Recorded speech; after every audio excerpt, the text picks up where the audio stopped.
अच्छा, अब देखो यहाँ पर ब्लास्टोपोर यहाँ पर गिवन है आपके पास ना। सबसे पहले शॉर्ट ट्रिक्स के अंदर बेसिकली ब्लास्टोपोर जो होता है वो एक ओपनिंग होती है तो वो ओपनिंग जैसे कि सपोज़ करें कि कोई भी एनिमल, कोई भी लिविंग ऑर्गेनिज्म जब पैदा होता है, बनता है, तो उसकी जो वो पहले चीज़ वो क्या, कौन सा बॉडी ऑर्गन बनता है, समझ लें।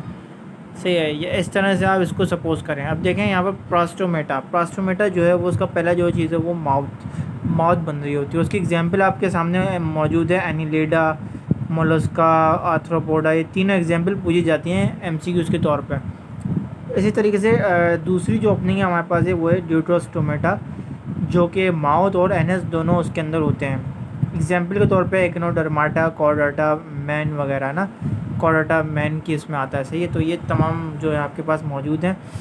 दूसरी चीज़ यहाँ पर है स्पॉन्जोकॉइल। स्पॉन्जोकॉइल को याद रखने का तरीका बेसिकली कुछ इस तरीके से कि आपने ASL याद रख लिया, PSL होता है ना, पाकिस्तान सुपर लीग, इसी तरीके से आपने P को हटा के ASL लगा दिया। ASL, A for ascon, S for sycon, L for लीकॉन।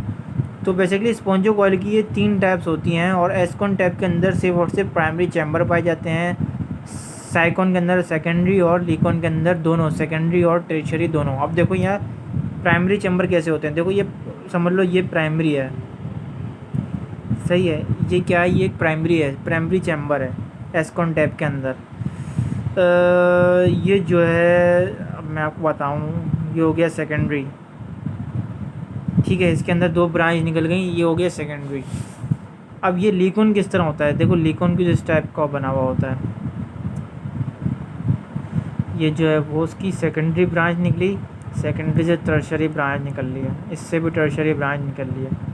ठीक है, इस तरीके से मज़ीद ब्रांच निकलनी है। तो ये जो होता है वो टर्शियरी और सेकेंडरी दोनों की ब्रांचेस को मिलाकर क्या बनता है, लीकॉन टाइप बनता है। तो अब देखो यहाँ पर माउथ पार्ट्स के बारे में बताएं तो माउथ पार्ट्स बहुत इंपॉर्टेंट है। कॉकरोच, देखो कॉकरोच का जो टाइप होता है वो बाइटिंग टाइप होता है, यानी कि चबाता है वो कॉकरोच ना, बाइट करता है। मॉस्किटो सक करता है, सकिंग टाइप होती है, चूसता है। हनी भी होता है, लैपिंग टाइप होता है, ठीक है ना, यानी कि चाटना।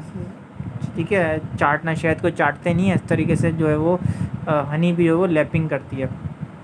हाउस फ्लाई जो आपकी घर की मक्खियाँ होती हैं, आपने देखा होगा कि वो स्पॉन्जिंग टाइप अप्लाई कर रही होती हैं। वो मतलब कि ना यूँ करके, स्पॉन्जिंग का मतलब ये होता है कि ये डॉट डॉट की तरह से करके चिक चिक चिक चिक चिक चिक चिक इस तरह करके।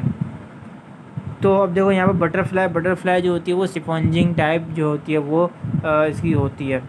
अब यहाँ देखो गिनोरिया, ये बेसिकली ये भी इम्पॉर्टेंट है, वो ये है कि देखो गिनोरिया एक बीमारी का नाम है, डिजीज़ का नाम है।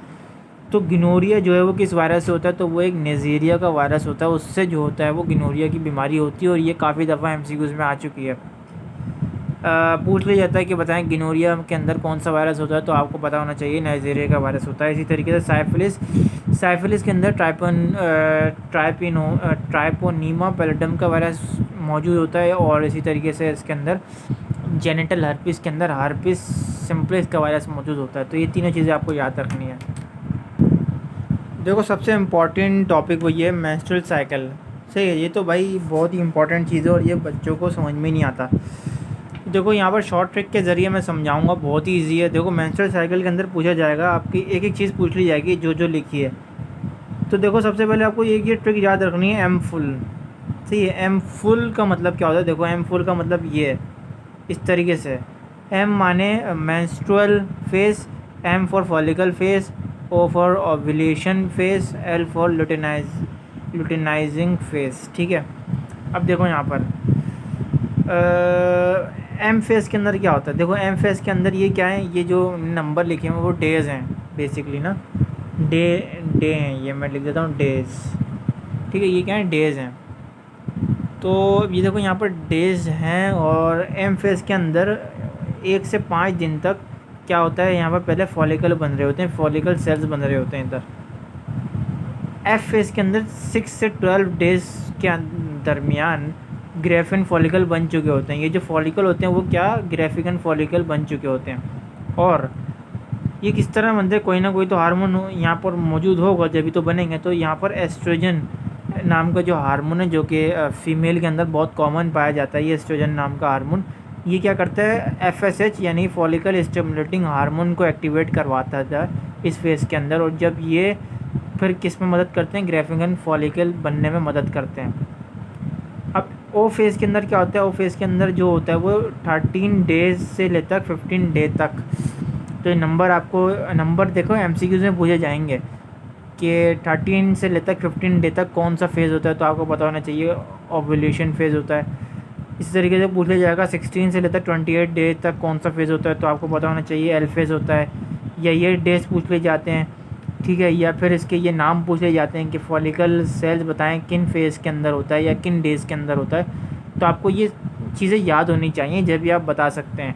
और सबसे इम्पॉर्टेंट चीज़ तो यहाँ पर हार्मोन्स का बड़ा पूछा जाता है कि बताएं एफ फेज़ के अंदर कौन सा हार्मोन जो है वो ग्राफिकन फॉलिकल बनाएगा, तो आपका आंसर होगा एफएसएच।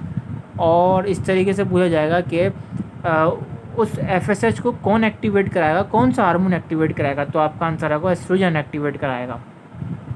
अब यहाँ देखो ये 13 डे और 15 डे, ये 3 डेज़ के दरमियान ओव्यूलेशन फेज़ होता है।